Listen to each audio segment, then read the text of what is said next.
but maybe people travel to have a taste of something that they don't have in their own home. So Right. there you go. Yeah. I should point out too that the building with the cowboy style and the 1950s style room, it already looked kind of like an American style cabin or house with kind of a little veranda going all around it. So it looked like kind of a Wild West, a little bit like a Wild West building. So I thought, well, why not make the interior like that? So I think that was kind of my thinking. But yeah, I like your idea of, finding a theme that works and then making all 4 rooms in that theme. I think that's a good one. Yeah. So right now I'm hiring an architect because I have to renovate some old apartments. Right. And so I, sometime down the road, I have to decide, do we go modern and chic? And that way it's per se timeless. Right. Things that seem to be cool now, right, after 5 or 10 years, become outdated. Right. So sometimes it's just better to stick to the standard format. Right. So there are different trains of thought. So I'm trying to do my homework and make a good educated guess. Yeah. Of course, everything you touch, every time you lift up the hammer, they say it costs money. Right. So the ideas don't cost money, but right. every time you have to put up new wallpaper, put up paint. Right. Yes, the purple paint might look good, but finding that purple paint, the same shade 5 years later, when you want to repaint some areas, you can't find it. Right.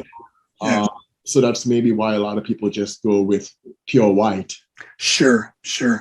And if you want to save money, you can do a lot of the work yourself. You can have,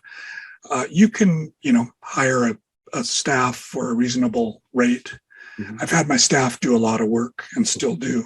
Mm-hmm. Some of the really difficult stuff, then I've had, companies come in and it's been pricey, but they've done a really good job. But we're getting the stairs painted, and that'll be one of my staff members who's going to do that. Right.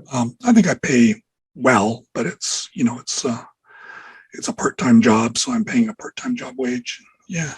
So you're a host. So do you, when you travel, do you stay at Airbnb places? Oh, dirty question. Right. Yes, exactly. Honestly, I haven't yet. I know it's terrible. I have stayed at similar.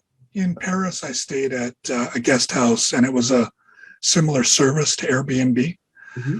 And I do intend to stay at some Airbnbs, but I haven't yet. Actually, I haven't traveled much recently. And usually... well, since you've been doing this from 2015, I thought you might have checked out the competition. This is over. No comment. Okay, no comment. Moving right along. Over. Okay, maybe potential last question. Have you had any trouble with the Airbnb app or difficult guess? Right. Yeah. No, about your previous one, I was teasing, but yeah, no, I definitely want to stay at some Airbnbs.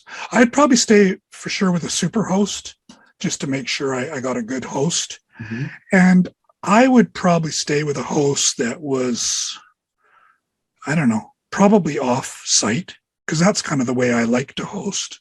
Mm-hmm. I don't really want to be with them in the room, but I'd like them to be available if I need them.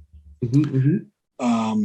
But isn't the superhost, is that something you apply for as a host, and then, or does it depend on you get a number of visitors guests to your establishment, and then you get a whole bunch of positive reviews, then you become a superhost? Is that how it works? Basically, yeah, that's basically it. Yeah, you have to have a certain level of 4.8 out of 5 is your rating.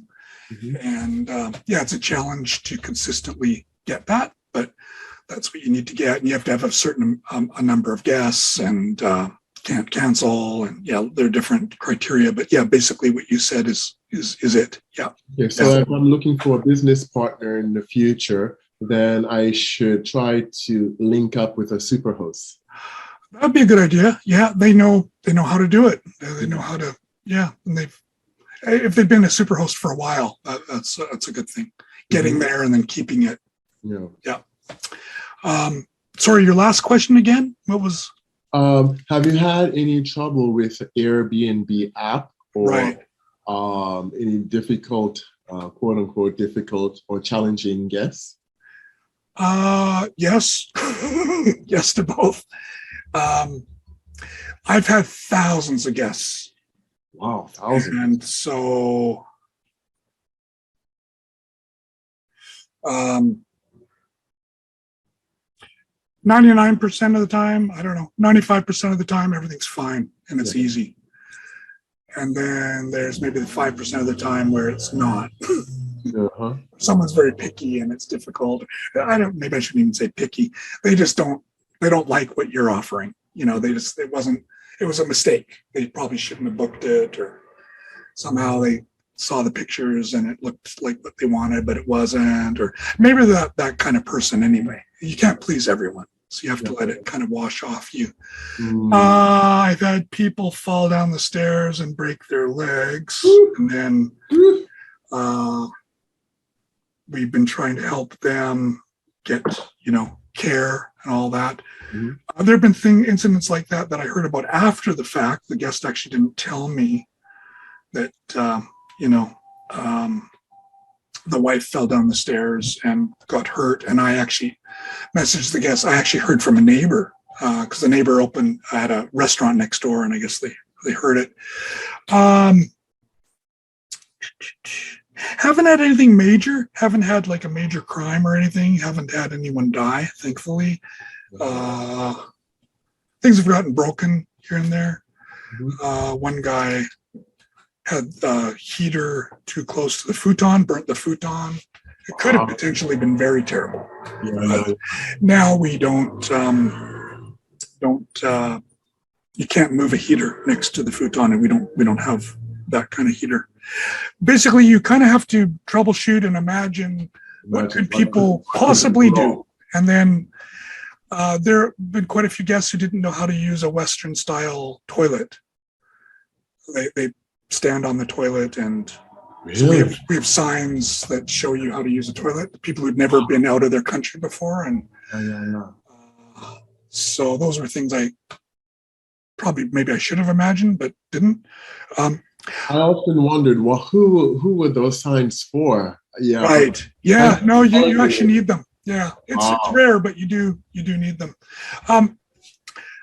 One thing I really advise is maybe once you know who your guests are, really learn about them.